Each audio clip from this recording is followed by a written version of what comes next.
39 na po ng umaga mga idol, 21 minutos bago magalas 8 ng umaga na sa pangalawang yugto po tayo idol ng ating IFM News. Sa mga sandaling ito idol, nakuha muna natin ang linya ng ating pong provincial team leader po ng PDEA o Philippine Drug Enforcement Agency, si Sir Richie Camacho po idol. Makibalita tayo kasi di ba kaliwat kanan ng drug test na ginagawa at yung kanilang patuloy na pagtatayo po ng ating pong tinatawag na balay silangan. Pero pabati muna natin Sir Richie, magandang umaga po. Good morning, Sir Richie. Yes sir, Idol Bads, Idol Joanna, magandang umaga po sa inyo lahat at sa lahat po ng ating mga tagapakinig. Opo. Anyway, Sir Richie, ito na liwat kanan yung nakikita namin na ginagawa ng hakbangin po ng PDEA sa, lalo ito may mga drug test po tayo sinasagawa sa PNP recently, season yata o tapos sa Mangaldan. Ano po itong programa po na ito ng PDEA po, Sir Richie? Yes sir, aside po doon sa directive ng higher-ups ng PNP Pro 1, particularly the Deputy Regional Director for Operation, Colonel Maralag, no? This is under the DD Board Regulation number 13, series of 2018, which mandates all the government employees, government offices, especially law enforcers, for us to conduct drug-free workplace program. At the same time, yun pong drug testing sa kanilang lahat ng mga personnel. May kalakihan po, Sir Richie, ang Pangasinan na, nasa ilang percent na po tayo yung natapos po dito sa mga stations po natin? Yes sir, actually meron na lang po tayong 3 na police stations na naiiwan, which is Dagupan City Police Station, Rosales, and San Nicolas. Natapos na po natin lahat, naikot na po natin lahat, including Maritime Group at yung mga PMFC, yung Provincial Mobile Force Company, located at Tayog, tsaka sa Alamino City, sir. So, sir, kamusta naman po yung naging resulta? Yes, sir. Kasama din po natin dyan ang Crime Lab, Provincial Forensic Unit, na nagkakandak po ng drug test. At ang result po, so far, napakaganda po ng result dahil wala pa po ni isa na nag-positive sa lahat po ng personal ng kapulisan ng Pangasinan. Opo. Anyway, sir, ito kasi nakikita ko palagi po, kagaya ng sabi ko, kaliwat ka na ng posting po ng mga LGUs. Siyempre, proud na proud po ang ating partner agency, ang PNP, di ba? Sa pag nag-negative po silang lahat. Pero ito po ba random surprise sa drug test talaga ito? Yes, sir. Nagkakandak po tayo ng drug testing, random drug testing sa kanilang lahat. At yun nga po, including COPs, pati kanilang mga NUPs, lahat po, wala pong lampas po doon, sir. Lahat po sila dinadagos natin. But so far, negative naman po yung result. Opo. Anyway, Sir Richie, malipat lang ako, although may kaugnayan nito, recently yata, kung di ako nagkakamali, baka may mas bago pa, mga Manawag, doon sa may balay silangan natin na itinayo? Yes, sir. Na-inaugurate po yung balay silangan natin sa Manawag noong, I think, second week of April. At yun po yung masasabi natin na pang-8, no, sa buong lalawigan ng Pangasinan. At I think after the inauguration, 1 week after the inauguration, nag-start na po, nag-operate na po yung balay silangan ng Manawag at may more than 20 po yata na client doon na in-enroll. So, 1 month in-house po sila doon sa loob, and then for the succeeding months, may mga activity pa po silang gagawin.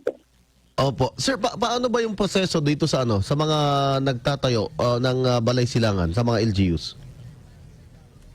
Yun po yung kailangan na i-comply ng LGU, sir. Since drug affected po yung kanilang municipality at may mga street level pushers po na kailangang ipasok. So yun po yung kailangan nilang gawin para po may paglagatan doon sa kanilang mga street level pushers. At para makagalaw po ang barangay, and as a whole, yung municipality, para maklear po natin sila. Kasi hindi po natin sila maklear hanggat yung kanilang mga street level pushers na nabibilang ay na-enroll sa Balay Silangan Reformation Center facility. And then pag nakagraduate po yun, pag na-enroll na po, that's the time pwede na pong mag-apply yung barangay na yon. Or as a whole, pag na-enroll na po lahat, yung bayan naman po pwede na mag-apply as drug-cleared municipality or city. So ano naman po yung mga lugar, sir, na target nyo na mapagtayuan nitong Balay Silangan Reformation Facility nyo? Yung ibang bayan kasi, ma'am, mayroon na lang pong isa or dalawa or tatlo na street level drug pusher na pwedeng ipasok sa Balay Silangan Recognition Center. So yung iba po mas pinipili po na makipag-MOA doon sa mga municipalities na may Balay Silangan tulad po ng Umingan. So willing po sila doon na tumanggap from other municipalities na doon ipasok sa kanila.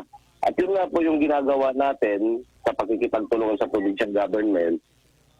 Nagpo-focus din po tayo dito sa Provincial Balay Silangan, which is located dito sa may bayan po ng Burgos, na pag naging operational po ito, yun pong mga nearby municipalities dito sa western part, na walang Balay Silangan Reformation Center, pwede po silang makitag-MOA sa Provincial Balay Silangan para doon po nila i-enroll yung kanilang mga street level pushers para makilala na rin po yung kanilang mga barangay. Ganun pala yun. At isa, nalinawan po kami, Sir Richie, ganun pala yung proseso nung pagtatayo ng Balay Silangan. Pero sa ngayon po, may mga nag-a-apply ba for, ano yung tawag nila dito, for building Balay Silangan sa mga LGUs natin sa Pangasinan? Opo, sir. Nandyan po ang San Jacinto. And then,